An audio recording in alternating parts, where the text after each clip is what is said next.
Rasulullah menarik perhatian kita kepada satu perkara yang sepatutnya kita fikirkan sendiri, bahawa betapa banyak ganjaran pahala yang akan kita perolehi jika mengerjakan sembahyang dengan berjemaah, dan betapa ganjaran pahala itu terus menerus bertambah. Seseorang yang mengambil wuduk di rumahnya lalu berjalan pergi ke masjid semata-mata untuk solat dengan berjemaah, maka atas setiap langkahnya ditambah satu pahala dan diampunkan satu dosa secara berterusan.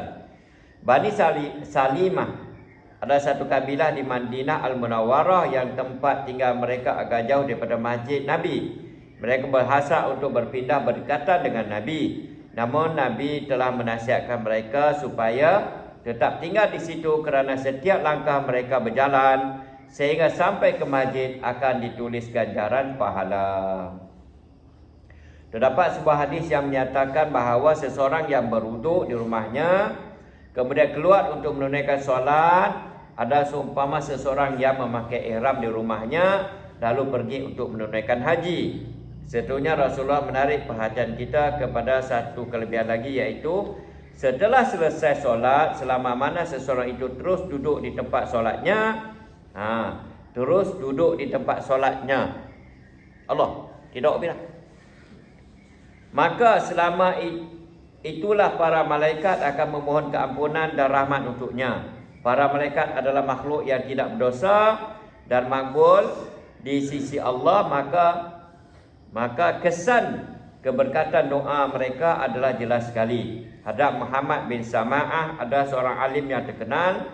Beliau adalah anak murid kepada Imam Abu Yusuf dan Imam Muhammad. Beliau meninggal dunia ketika berumur 103 tahun. Pada usia itu beliau solat sunat sebanyak 200 rakaat. Allahu Akbar. Pernah beliau memberitahu, selama 40 tahun aku tidak pernah terlepas takbiratul ula bersama jemaah kecuali pada ketika ibuku meninggal dunia kerana sibuk menguruskan jenazahnya. Allah.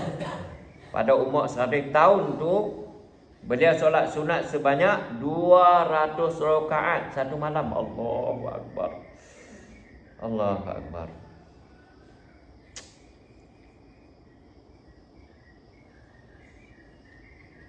Beliau juga berkata, sekali aku terlepas solat berjemaah, lalu aku pun mengulangi semayang tersebut sebanyak 25 kali kerana kelebihan solat berjemaah adalah 25 darjat. Aku bermimpi bahawa seseorang datang lalu berkata kepadaku, Muhammad, kamu telah mengulangi solat itu sebanyak 25 kali, tetapi bagaimana pula dengan amin para malaikat? Yang dimasukkan dengan amin para malaikat ialah sebagaimana yang telah diriwayatkan dalam banyak hadis bahawa apabila imam menyebut amin selepas surah Fatihah, maka para malaikat juga turut menyebut amin. Seseorang yang menyebut amin serentak dengan amin para malaikat, maka segala dosanya akan diampunkan. Mengenai kisah ini, Maulana Abu Al-Hayy berkata bahawa jika seseorang itu terus sembahyang bersendirian 1000 kali pun, dia tidak akan mendapat keberkatan solat berjemaah. Ini adalah nyata. Bukan sahaja dia rugi amin para malaikat, bahkan dia rugi juga keberkatan solat beramai-ramai dan doa para malaikat selepas solat. Selain itu, terdapat banyak lagi kelebihan yang hanya akan diperolehi melalui solat berjemaah. Satu perkara yang penting yang ditulis oleh para ulama bahawa seseorang itu berhak memperoleh doa malaikat hanya apabila semayang yang dikerjakan adalah semayang dengan sempurna. Sekiranya semayang yang dikerjakan itu adalah seumpama kain buruk yang dilipat kemudian dilemparkan ke mukanya, maka dia tidak berhak mendapat doa para malaikat. Allahu Akbar. Semoga Allah bagi kita hidayah, dapat amal dan sampaikan. Hebatnya, pentingnya semayang berjemaah. Okey, apa ni? Nak diingatkan, nak kita kongsi bersama. Apabila kita menjadi imam, kan? Apabila kita habis baca Fatihah, ghairil maghdubi alaihim waladdallin, kita berhenti sekejap. Rabbi ufirli wa liwalidayya. Dan kita bagi peluang para makmum doa pengampunan Rabbi ufilli wa liwalidayya. Baru kita kata amin.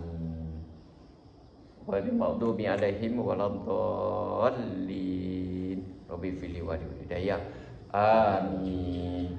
Maka pasti dan pasti doa kita tadi itu, doa minta ampun untuk diri kita dan ibu bapa kita, Allah Ta'ala akan terima. Itu janji Nabi. Itu rahsianya. Kan? Sebab begitu malaikat akan berkata amin juga. Punya insya-Allah. Jangan lupa tu. Bila imam baca habis je Fatihah, kita pun cepat-cepat kata Rabbi fili wa liwalidayya. Amin. Alhamdulillah. Itu dia kelebihan bodohnya orang-orang yang seumur hidupnya semayang berjemaah di masjid. Semoga Allah Ta'ala terima kita. Semoga Allah Ta'ala terima ibu bapa kita, adik-beradik kita, anak cucu kita, keturunan kita dan seluruh orang kampung kita dan seluruh alam untuk semayang berjemaah di mana azan diazankan, iaitu di masjid. Boleh? Insya-Allah. Alhamdulillah.